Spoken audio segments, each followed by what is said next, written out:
우리 오늘 창세기 35장 21절로 29절에 있는 우리 말씀을 보면 우리 야곱의 인생을 볼 때에 우리가 인생이란 야곱뿐만이 아니라 인생은 고난의 연속이다라고 할 수가 있겠습니다.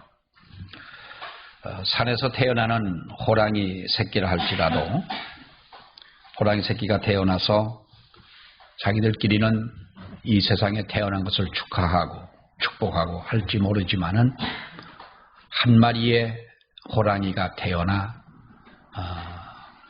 우리가 보면은 그 산 속에서는 제일 왕자라 할 수가 있겠어도 얼마나 한평생을 살아가는 동안 그 고통의 세월이겠습니까? 밀림의 왕자라고 하는 사자도 우리 동물의 왕국을 볼 때에 사자의 삶이 결코 편안하지는 않습니다. 이 땅을 아주 다스리는 자처럼 느껴지지만은 한 마리의 사자가 밀림에서 자기 생명을 유지하고 살아간다고 하는 것은 날마다 큰 고통인 것입니다. 우리 인생도 마찬가지죠. 우리 사람은 세상에서 어떤 고생 없이 편안하게 행복하게 이렇게 살아가는 것이 꿈이고 그렇게 되기를 원하고 또 그러한 세상을 우리들이 꿈꾸고 살아가지만 과연 우리 살아온 인생을 생각해 보면 야곱의 고백처럼 우리가 정말로 얼마나 힘든 세상이냐, 하루하루가 얼마나 힘들고 어렵고 고생스럽냐. 언젠가는 내가 이 고생스러운 짐을 벗어야지 하지만 우리는 그 짐을 벗어버리고 편안하게 살아가는 우리의 인생이 아니라 우리는 죽는 날까지 우리들에게는 이 짐을 벗을 수 없는 그러한 짐들이 우리에게 있다는 것이지요.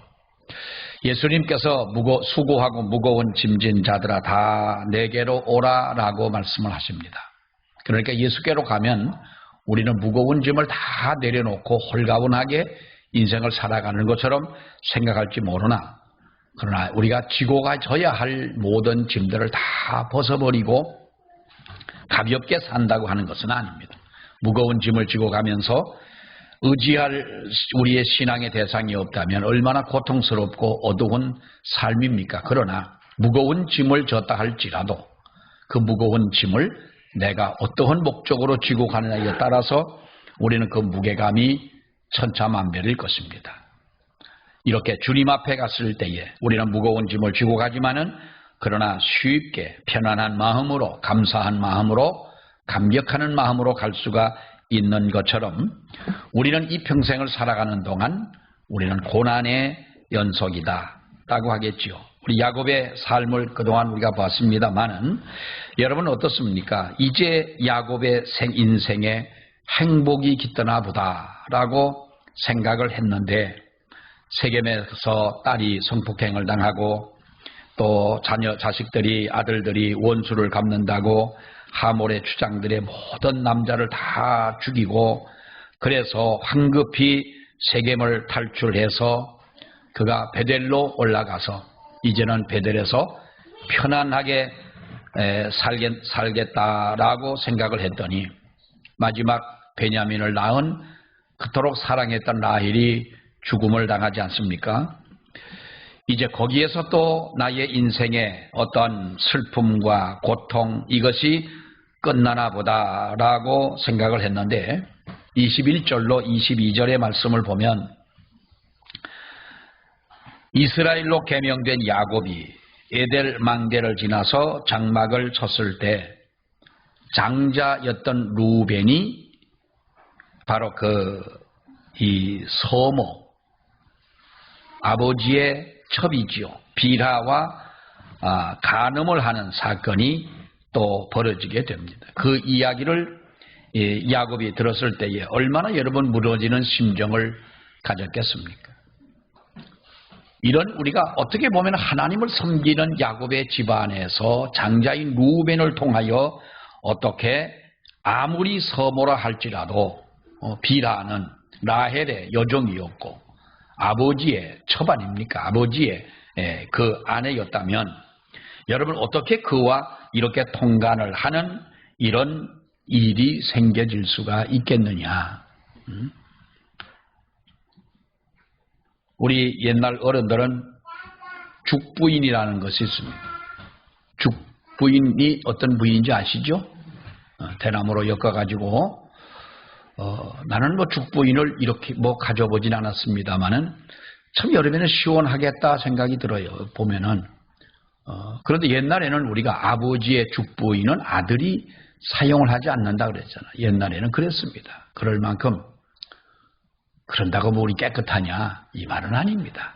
그러나 이것이 어떻게 야곱의 가정에서 이런 일이 일어날 수가 있겠느냐. 이 숱한 여정을 겪고 마침내 야곱은 이제 아버지에게 여기에서 이제 이삭의 이름이 나옵니다. 그동안 볼 때는 이제 뭐 이삭은 늙어서 죽었겠지 생각했지만은 그 많은 세월을 사는 동안 이삭이 아직까지도 살아있는데요. 27절에 있는 말씀을 보면은 야곱이 기럇 아르바의 마므레로 가서 그의 아버지 이삭에게 이르렀으니 기럇 아르바는 곧 어디입니까? 아브라함과 이삭이 거류하던 헤브론이라 그랬어요. 이 헤브론이라고 하는 곳은 사실 산악지대였어요. 험한 이스라엘 나라 중에서도 아주 그 산악 지역이었었죠. 그러니까 여호수아가 모세를 뒤를 이어서 가나안 땅으로 들어갔을 때 누가 그랬습니까? 갈렙이 뭐라고 그랬어요? 내 나이 80인데 헤브론을 날 줘라. 헤브론 가장 험한 지역, 거기는 또 그 땅을 차지하고 있는 백성들을 보게 되면 정말 기골이 장대한 이러한 그 헤브론 족속이 살고 있는 바로 이 땅인데 만약에 젊은 사람들을 그리로 준다고 하면은 또 원망하고 불평하고 할 테니 차라리 그 땅을 내게 달라고 했던 그 헤브론인데 아브라함도 거기에 거하고 이삭도 거기에 거했고 나중에 다윗도 거기에서 왕이 되지 않습니까? 그런 헤브론에서 이제 가서 이 야곱은 그의 아버지를 만나게 되는 것이지요. 근데 그 아버지를 만나서 얼마 되지 않아 또다시 아버지가 세상을 떠나 아버지를 장례하는 우리가 그 야곱의 그 모습을 볼 수가 있는 겁니다. 어떻게 보면은 한 고개 넘어가고 또 한 고개를 넘어가도 그에게는 평안함이 없고 그에게는 안전한 날이 하루도 없다는 거예요. 이렇게 정말로 그 어떤 끊임없이 다가오는 겪는 이러한 고난, 이것이 우리네 인생이다라는 거예요. 이것이 우리네 인생이다. 10대 때는 10대대로 여러분들 10대 때는 어떻게 사셨어요? 네? 얼마나 그것도 그 나름대로의 힘들고 공부하고 하느라고 남 따라가야 되고 하고 20대 때도 20대 나름대로 여러분 열심히 우리가 살지 않으면 안 됐고 어느 때나 마찬가지죠. 그럼 우리가 50대 지나 60대가 돼서 퇴직을 하면은 내 삶이 평안할까? 물론 퇴직을 하기 전과 퇴직을 한 이후의 삶은 달라지겠지만은 어떤 생활의 방법은 달라질지 모르나 그러나 우리가 늘 편안하고 안전하게 살 수만은 없는 것이 이 세상이 아니냐라고 하는 것입니다. 이런 인생을 살면서 우리는 내게 이러한 고난과 역경과 힘든 일들이 내게 없기를 바란다고 하는 이건 어리석은 일이라는 거예요. 우리 주님의 일도 그래요. 내가 이제 나이가 들었으니 나는 이것을 내려놓아야 되겠다고 하면 영원히 내려놓을 수밖에 없습니다. 여러분 숟가락도 내려놔 보세요. 나 이제 숟가락을 내려놓고 두 번 다시 안 들겠다 그러면 무엇이 찾아옵니까? 그날 밤에 죽음이 찾아온. 죽어도 우리는 숟가락은 붙잡고 살아야 돼요. 우리는 인생이라는 것이 여러분 내가 나의 영혼을 부르는 그날까지 나는 하나님 앞에 이 짐을 지고 가야 하는 인생이다. 내게 무거운 짐, 내게 역경, 힘들고 어려운 고난 이 모든 것을 없애고 편안하게 사는 것이 행복하고 편안한 인생이 아니라 우리가 이러한 인생을 살면서 우리의 믿음으로 그 고난을 승리로 만들고 우리의 탄식을 찬송으로 만들고 우리의 슬픔을 기쁨으로 승화시킬 수 있는 이와 같은 것이 바로 믿음의 힘이라는 거지요. 믿음을 가지고 살아가는 성도의 능력인 거랍니다. 이것이 하나님이 우리에게 주시는 은혜라는 것입니다. 18절에 있는 말씀을 보면은 라헬이 베냐민을 낳으면서 죽어갈 때에 그의 아들을 뭐라고 그랬습니까? 18절을 보세요. 그가 죽게 되어 그의 혼이 떠나려 할 때에 아들의 이름을 뭐라고 그랬습니까? 베노니라 불렀으나 그의 아버지는 그를 베냐민이라 불렀더라. 그리고 라헬은 여러분 죽습니다. 베노니라고 하는 뜻이 무슨 뜻이라고요? 베노니. 예? 베논이라고 하는 건 슬픔의 아들이라는 거예요. 슬픔의 아들. 그냥 죽으면 당신이나 죽지. 살아있는 사람이 어떻게 하든 못 살까. 내가 널 낳다 내가 죽으니 너는 슬픔의 아들이다. 그랬어요. 그런데 여기서 야곱은 그의 이름을 뭐라고 불렀어요? 베냐민이라 했다. 오죽하면 여러분 어머니의 마음일까요? 그 자식을 낳고 죽는 어미의 마음은 오죽했겠느냐는 거지요. 그러니 베논이라 이렇게 불렀는데 야곱은 그의 이름을 베냐민이라고 불렀어요. 베냐민이라고 하는 말은 베냐민은 오른손의 아들. 이 말은 기쁨의 아들이라는 말이에요. 기쁨의 아들. 하나님의 능력에 붙잡힌 받은 하나님의 오른손에 잡힌 받은 하나님의 은혜 가운데 살아가는 자, 기쁨의 아들이라고 하는 그런 뜻으로 해석을 하는데 이 모습을 보게 되면 우리가 라헬과 야곱의 생각은 물론 죽는 자와 살아있는 자의 차이도 있겠지만은 라헬과 야곱의 차이는 어떤 차이입니까, 여러분? 이 모습을 보면서 우리는 극한 슬픔 중에서도 기쁨을 잃지 않고 있는 야곱의 의지가 보여지는 바로 그 표현이라는 거지요. 우리는 어떤 극한 슬픔 속에서라도 기쁨을 말할 줄 아는 사람이 바른 믿음을 가지고 있는 사람인 줄로 믿습니다. 어떤 어려움 중에서라도 우리는 긍정적인 표현을 할 수 있는 사람. 이것이 우리의 믿음의 사람이라는 거죠. 우리가 그런 감정들을 많이 듣습니다. 자기 집에 불이 나서 하나도 숟가락 하나 건져낸 것이 없던 그런 상황에서도 하나님 앞에 감사하는 사람. 옛날 서울에 어느 목사님이 그럽니다. 자기네 집에 자기 교회에 어느 주일날 헌금 봉투가 하나가 올라왔더래요. 그래서 헌금 봉투에 어느 집사님 이름으로 두 부부의 이름으로 감사 헌금을 했는데 이 나중에 알고 보니 그 집사님이 이 조그만 무슨 그 미싱을 한 2개를 가지고 뭐 이렇게 수선도 하고 하던 이제 그런 가게를 하던 집사님인데 집에서 불이 나가지고 다 타버린 거예요. 그래서 사실 막막한 거예요. 어떻게 살까 막막한 거예요.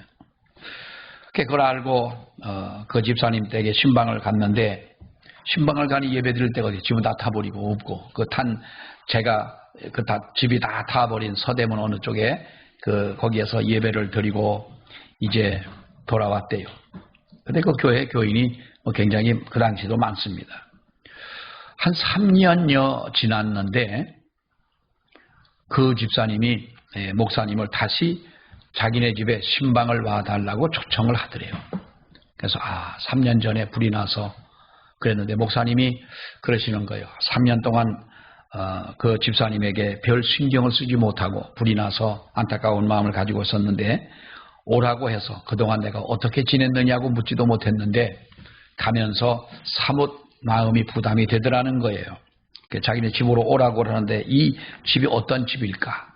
근데 거기에다가 다시 건물을 세워가지고 옛날에는 1층 집이었는데 2층을 세워가지고 밑에는 역시 이제 그 미싱으로 뭐 수선을 하는 이런 가게를 하고 그렇게 해놨더라는 거예요. 너무 깜짝 놀라고 미안하기도 하고 해서 어떻게 된 거냐고 물어봤더니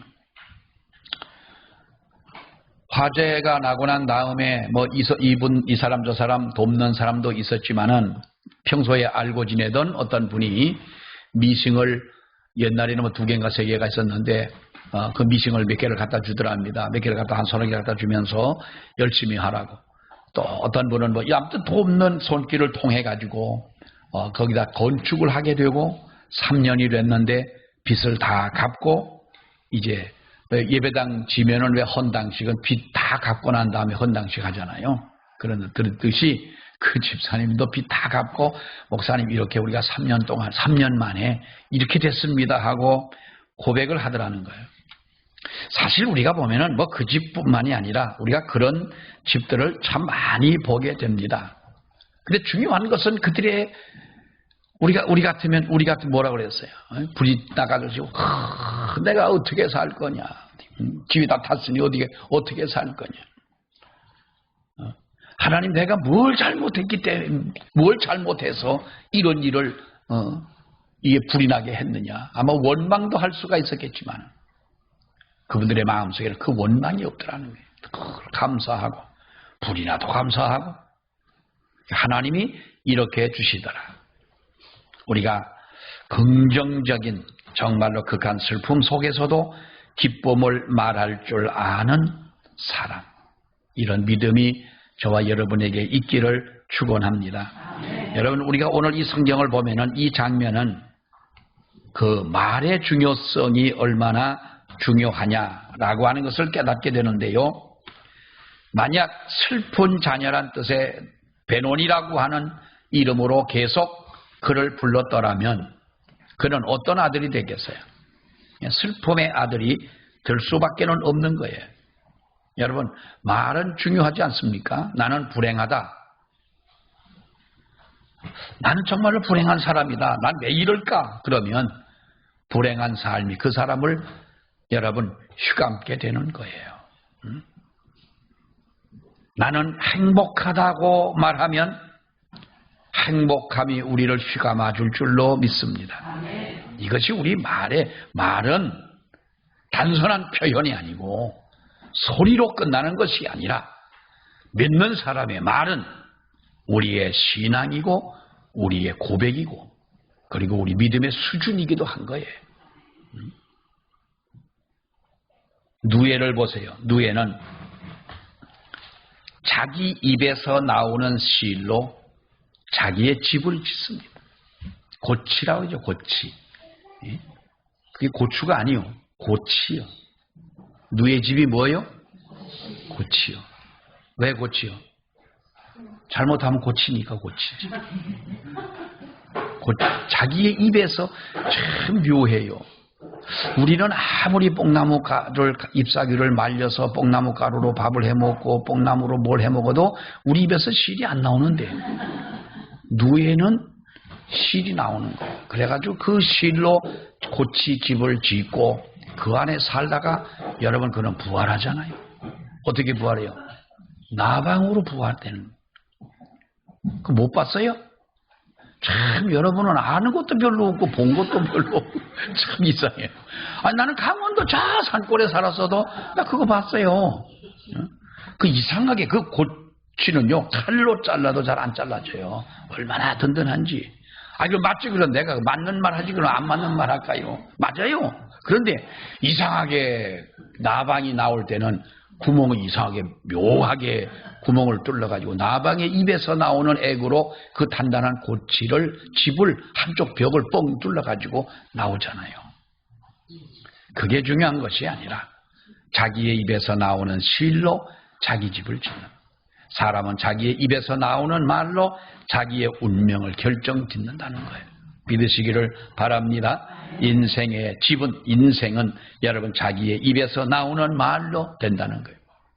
어떤 정신과 의사가 이런 말을 하더라고요. 요즘에 왜 이혼율이 많으냐면 그 의사 말이에요.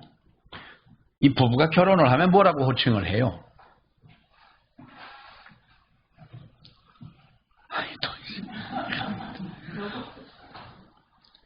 여보. 그런데 요즘엔 되게 보면 오빠라고 그래요. 우리 며느리도 우리 아들 보고 오빠래. 제가 난 쟤 낳지도 않았고 친척도 아닌데 왜 오빠라고 그러냐. 그러다가 우리 며느리가 오빠라고 그러던 게 이제 바뀌어졌는데 우리 하원이가 조금 크더니 아버지를 보고 지아비를 보고 오빠라는 거야. 왜? 엄마가 아빠 보고 오빠라니까 지도 아빠를 보고 오빠라는 거야. 그러니까 말이 바뀌었어요. 오빠라고 부른대. 오빠와 여동 오누이 관계는 언젠가는 헤어질 관계예요. 언젠가는 헤어져. 지들이 같이 살 촌수가 아니요. 그러니까 이혼을 한대. 가만히 있으면 이게 참 분위기가 묘한 거예요, 이게. 예? 그러니까 어떤 정신과 의사가 그냥 재미삼아 한 얘기긴 합니다만은 말은 나를 나타내고 나를 빚어가는 과정이다. 그 표현이다. 그러므로 말을 긍정적으로 만들어 가야 된다는 거예요. 여러분 똑같은 우리가 일을 보더라도 아이들이 꿈을 꾸다가 왜 어른 같으면 악몽이다 그러는데 아이들이 꿈을 꾸고 무서운 꿈을 꾸고 일어나서 울 때가 있습니다. 막 울 때가 있어요. 그럼 엄마가 겁이 나가지고 우는 애를 가지고 달래면서 괜찮아 하면 그게 괜찮아집니까? 또 믿음으로 어떡한다고 더 붙잡고 기도를 해줍니다. 그때 기도는요. 여러분 기도도 물론 기도가 나쁘다는 건 아니지만은 그럼 그 아이가 더 부담감을 갖게 되는 거예요. 그럴 때 아이를 안고 엄마가 뭐라 그러냐면 얘야 어릴 때 꿈은 다 그런 꿈을 꾸는 거야. 엄마도 어릴 때는 그 무서운 꿈을 하도 많이 꿨는데 그런 꿈을 꾸면서 우리가 이렇게 커가는 거야. 사람은 클 때에 그런 무서운 꿈을 꾸고 그 무서운 꿈도 이겨야 된단다. 그러면 이 아이가 울던 아이가 그거는요 기도빨보다 그 말빨이 더 훨씬 영감이 있습니다. 주여 믿습니다. 우리 애가 무서운 꿈을 꿔서 악몽아 떠나갈지야 그러는 거. 자다 보면 여러분 우리가 떨어지는 꿈도 꿀 때가 있잖아. 떨어지는 꿈도 끼고 발길질을 아무리 해도 이놈 발길질이 꼭 중풍 맞은 사람처럼 말이지 안 나갈 때가 있고 도망을 가려고 해도 저 뒤에 따라오는 놈은 빨리 뛰는데 내 다리는 이상하게 안 떨어지고 그런 꿈을 꿀 때가 있잖아요. 그런 두려움 속에 있는 아이들에게 말 한마디가 평생을 살아가면서 큰 힘이 되고 위로가 되는 그 말을 준다는 거예요. 어떤 축구 감독이 그래요. 프로 축구 선수를 태우고 이제 어디를 가는데 장의사차가 앞에 딱 막아가지고 이게 안 가더라는 거예요. 그러니까 어떤 선수 하나가 재수없게 아침부터 장의사차가 앞에 간다는 거예요. 감독이 그 축구 감독이 하는 소리가 그래요. 가만 놔두면 이게 축구 운동하는 사람들 징크스라는 게 있잖아. 그래가지고 어떤 놈은 손톱도 안 깎고 시합 있으면 어떤 놈은 세수 머리도 안 깎고 수염도 안 깎고 그게 또 하나의 미신적인 것 아닙니까? 가만 놔두면 진짜 재수가 없겠더라는 거예요. 그래서 그랬대요. 얘들아 걱정하지 말고 내가 지금까지 겪어본 경험으로 봐서는 이상하게 우리 선수단이 앞으로 갈 때에 만약에 장이차나 행여나 옛날에 그런 게 지나갈 걸 만나면 지는 날이 없었다 그랬대. 지는 날이 없었다. 근데 그래요. 그걸 강조한 거예요. 그러니까 이 아이들이 여러분 장의사차가 앞에 가로막고 있는데 죽은 사람이 앞에 가고 있으니까 재수 없다고 그러면은 그게 만약에 그 머릿속에 있으면 그 사람이 정상적인 컨디션이 나오겠냐는 거야. 그렇게 말을 했더니 그 다음부터는 그런 말을 하지 않더라는 거야. 이거는요 어떤 예언가보다도 훨씬 훌륭한 예언입니다. 사람은 파스칼이 그랬죠.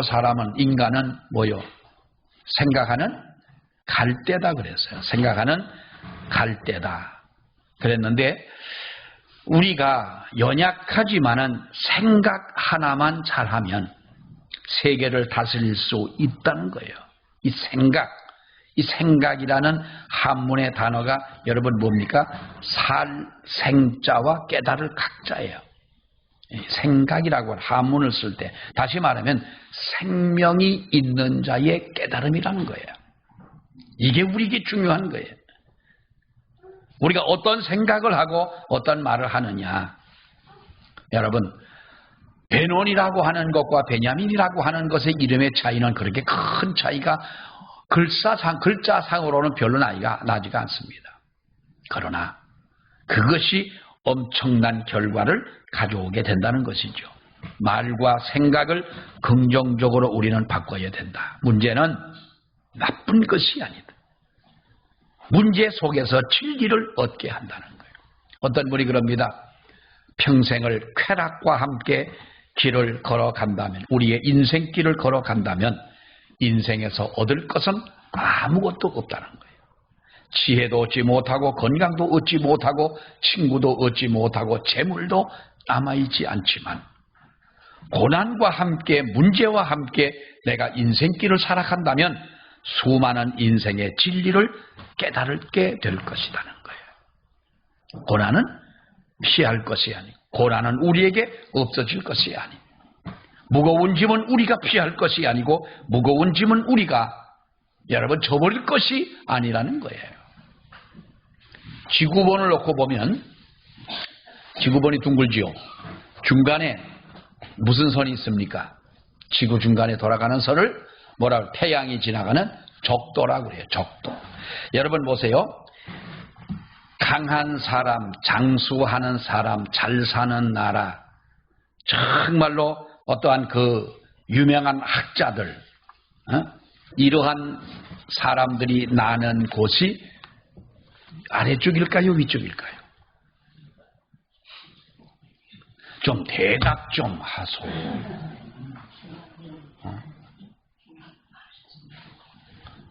어디 지역 사람일까요? 적도 위쪽 지방이래요.